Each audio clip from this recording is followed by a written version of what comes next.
सुप्रभात बच्चों, मैं हूँ आपकी जोशी मैडम। चलो आज हम क्या करेंगे, ह्रस्व की और दीर्घ की के बारे में ज्ञान प्राप्त करेंगे। मुझे पता है जब आप लिखते हो आपको ह्रस्व की और दीर्घ की का उपयोग प्रयोग कहाँ पर करना है या आपको समस्या आती है, मैंने आपके लिखान से देखा है। इसीलिए मैं एक प्रयत्न कर रही हूँ कि आपको इसके बारे में थोड़ी जानकारी दी जाए। यहाँ पर आप देख रहे हैं, यहाँ पर एक वाक्य है, यहाँ पर लिखा है कि कल हमारे शिक्षा मंत्री ने कहा कि 12वीं की परीक्षा नहीं होगी। इस वाक्य को ध्यान देकर देखिए और मैं आगे जो कह रही हूँ उसको सोचो और यहाँ पर उसका संबंध लगाओ।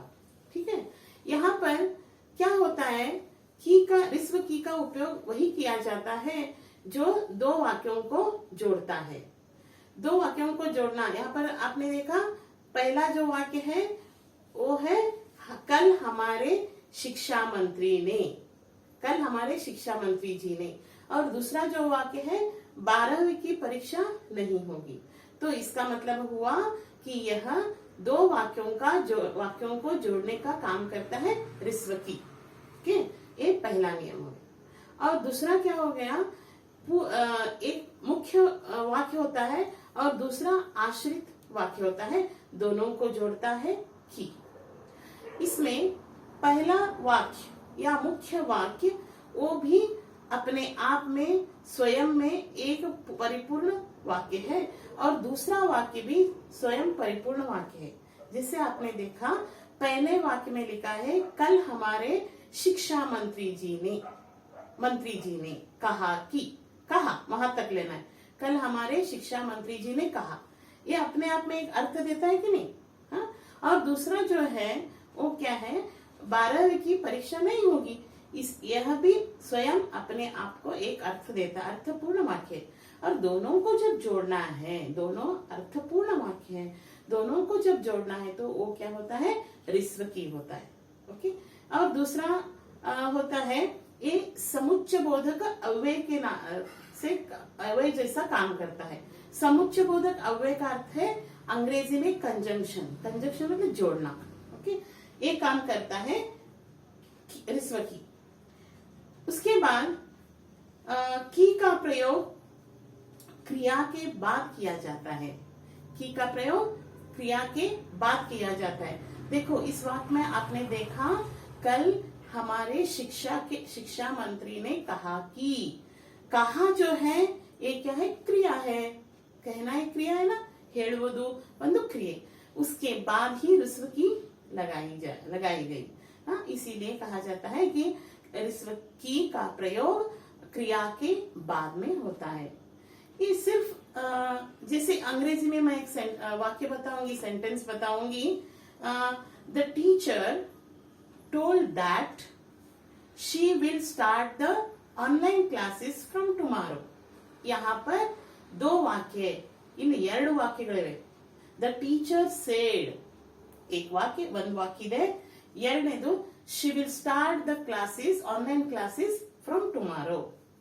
ಇವೆರಡು ವಾಕ್ಯಗಳು, ಎರಡು ವಾಕ್ಯಗಳನ್ನು ಜೋಡಿಸುವ ಕೆಲಸ ಯಾರು ಮಾಡಿದ್ರು, that। ಅಂದರೆ यहाँ पर जैसे अंग्रेजी में दैट जो शब्द है वो दो सेंटेंस को जोड़ने का काम करता है, वही काम हिंदी में ह्रस्व की करती है। ठीक है, और उसके बाद हम यहाँ कुछ और ऐसे सेंटेंसेस या वाक्य देखेंगे जिसके देखने से या पढ़ने से आपको समझ में आ जाएगा कि ह्रस्व क्रिया का प्रयोग कब होता है, कब होता है। ठीक है, नेक्स्ट स्लाइड जो है उसमें मैं उसके उदाहरण दे रही हूँ। स्नेहा घर से निकलने वाली ही थी कि उसकी सहेली आ गई। स्नेहा घर से निकलने वाली ही थी, एक वाक्य हो गया, ये पूर्ण वाक्य जो पूर्ण अर्थ देता है। फिर दूसरा वाक्य जो है उसकी सहेली आ गई, वो भी पूर्ण वाक्य जो अर्थ देता है। दोनों को हमें जोड़ना है। वहां जोड़ने के लिए हमें एक शब्द, वर्ण, अक्षर या वर्ण चाहिए, वो है ह्रस्व की। ठीक है, दूसरा जो सेंटेंस या वाक्य है वो है, किसान ने लोगों से कहा कि, किसान ने लोगों से कहा कि मैं आपका अन्नदाता हूं।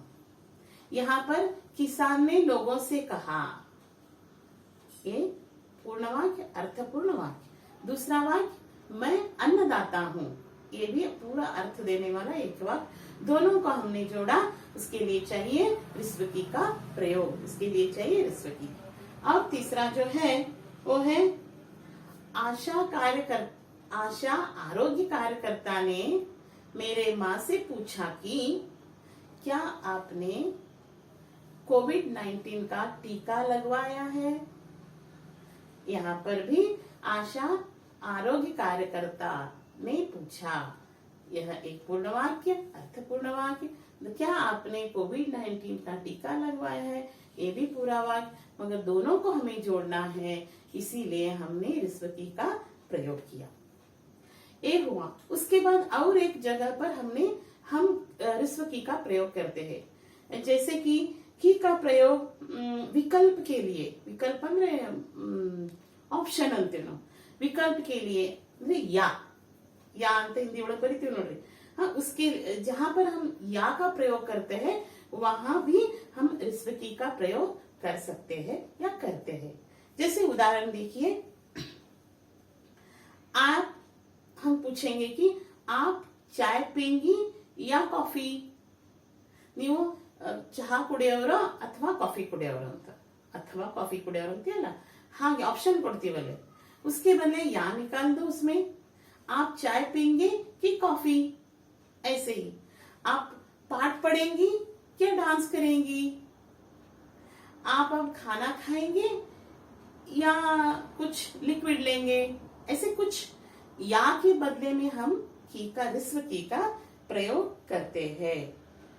ठीक है, तो आप लोगों ने इसे देखा कि रिस्वकी का प्रयोग कहाँ पर होता है, और समझ लीजिए, सोचिए और अपने किताब से ऐसे वाक्यों को ढूंढिए। चलो अब हम देखेंगे दीर्घकी का प्रयोग। दीर्घकी का प्रयोग कैसे किया जाता है। यहाँ पर कुछ उदाहरण हैं, जैसे लिखा है यहाँ पर पहले वाक्य में, मेरे पिताजी के पास टाटा की आलीशान गाड़ी है। दूसरा वाक्य है, डॉक्टर ने पेशेंट की सेवा की। तीसरा वाक्य जो है, मेरे बेटे ने एमबीबीएस की परीक्षा लिखी है।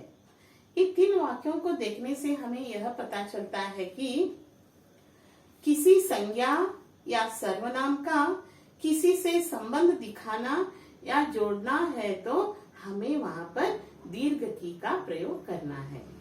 जैसे देखो, मेरे पिताजी के पास टाटा की आलीशान गाड़ी है, इसमें संबंध जोड़ा गया है। यहाँ पर यहाँ पर दो वाक्यों में संबंध जोड़ा है, गाड़ी से और पिताजी से।